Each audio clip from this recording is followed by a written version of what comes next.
Zach asked, and this may be more of a producer question, but I think it falls into some mixing as well. Zach asked, how do you quickly familiarize yourself with a new genre or style for a project?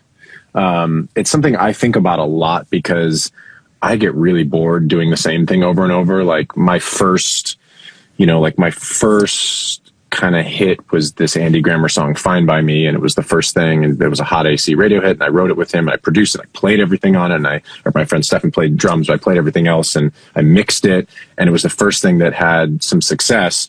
And then immediately people were like, can you do that thing again? I was like, I'm done with that. I don't want to do that. Or when I did the One Direction stuff, it was immediately like, because they were such a big artist at the time, it was every other label's boy band was like, can you do this? And I did a couple of them, and I was like, I don't like any of this. Like, I really like working on the One Direction stuff because it was new and fun, and it was sort of at the peak of what was happening, but I didn't really want to work on like boy band music. And so I'm always in the process of trying to familiarize myself with new genres, new approaches, new things, and challenge myself.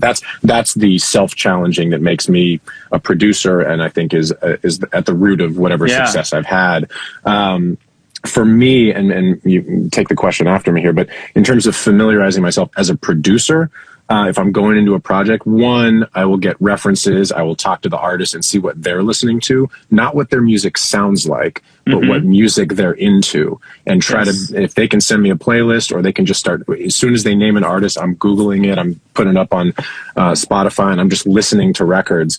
And the other thing that I actually think is really, really big for producers, like producer writers, if I want to be great at a genre that I don't know how to do, I gotta make at least 5 beats, songs, records that fit in that genre, so I can figure out mechanically what's happening and get comfortable enough that then I can be creatively expressive and not just be copying things. Like, you know, if there's some, you know, like when the Martin Garrix, the In the Name of Love record, which is a future bass record, once I kind of realized like there's something here, and I was listening to Hype Machine a lot at the time, but I didn't know how to make future bass. So I made a bunch of really bad drops for that song and for other things, and like things that are not good sounding. But in order to get through it and go, okay, this isn't right for this reason, and like trying to listen to lots of records. And then I brought in Steve James, who I met, and he helped do the drop and all that kind of stuff. But like I really had to make bad versions of the genre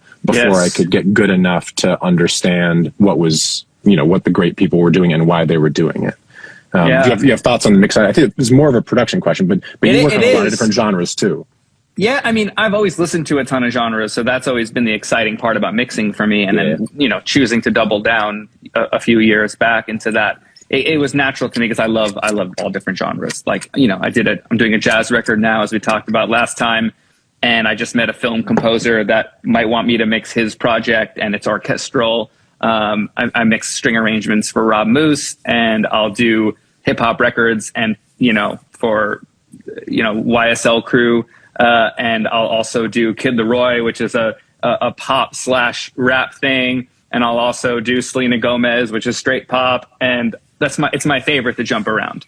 I think I gotta be honest, and people are gonna be maybe disturbed by this a little bit. I don't really listen to modern music, so I don't study it. I don't study the different genres that are cool right now. I let the records come to me the way that they are, and I feel like I understand the intention that's ingrained or embedded into each record as they are sent to me. And I'm trying to enhance what's already there. If the low end isn't hitting in a rap record because the person that produced it doesn't really produce rap, I understand how to make the low end hit harder and what they're going for. It's very obvious in the way it's delivered to me. I don't think I have to know what Playboi Carti put out last week to know how to make an 808 hit, right? I do want to know what Playboi Carti put out last week, right? I do want to hear it. That's a random example that comes to mind because my homies that are producing Playboi Carti, I talk to him about like what is going on in that culture, in what are they doing to the bass to do these things. Like I am trying to pay attention, but it's in conversation. That's not really in listening to music. It's what are my friends that I know that are making these records doing? And maybe that's a privileged position to be in, to be at that level that you know producers that are making these records. But that's how I get better. That's how you get better. You brought in your homie to do that drop. I had to bring homies in to do drops too when I was producing a decade ago. And I learned how to do future bass records too. And like, they were never good. I sucked at it, but I learned. Like I understood the mechanism. You know, I reverse engineered how to make these sounds, and that was tight. That was fun. But because of that, now I understand how to get, you know, that feeling in the mix front, right? Like I'm not going to ever make that drop again. But if a drop comes like that and somehow that sound comes around again, like I'll understand it. But that's what we do. We try to understand things. I don't really reference records that are coming out today. I let people tell me what's happening on the charts or whatever. Yeah, and that seems like it's important when thinking about this question to understand what your role is. It's nice to be educated about everything and every aspect of every genre that you might potentially work on, but you as a mix engineer are not composing the music or helping compose the music for a genre. What you are doing is refining something that someone else and helping them achieve the finishing touches as a finisher, as a sound designer, as a mixer, all those roles and the different things we talk about. So it's not as important for you to like, you know, if you're going to mix some genre that you don't spend a lot of time on, for you to go like make 5 ideas, because that's not what you're doing. It may make sense to listen to something if they're like, hey, we really like this mix that you did, or here's the 3 releases we just had and we like what you do, but just so you have a reference for what the vocals have been sounding like that's it's less important for you to go deep. I think for producers and writers, you know, if you don't make hip hop and you don't mess with the 808s a lot, and all of a sudden you're going to work on a project, you better make 10 beats before you go start on that, because otherwise you're not going to know what you're doing. You should make 100, really. Yeah, I mean, if you got time, figure it out. I think on the mix, on both sides of it, but I'll speak for myself. It's less about what we're talking about here, and it's more about, I don't ever, if possible, want to be the flavor of the month when it comes to mixing. So I don't only want to mix for what's happening now. I want to model my career a bit richer off of, you know, Serban, Manny, Spike, you know, these guys that have just been in the game for so long and have done everything from Bjork, Ed Sheeran to, you know, No Doubt and Spice Girls, right? Like all of these things, like they have nothing in common, and that's cool. And that's how I've always, like, you know, Spike, and I just always looked up to that dude, and Serban and Tony. Like those guys are just like, but based on their versatility, not because they had a sound.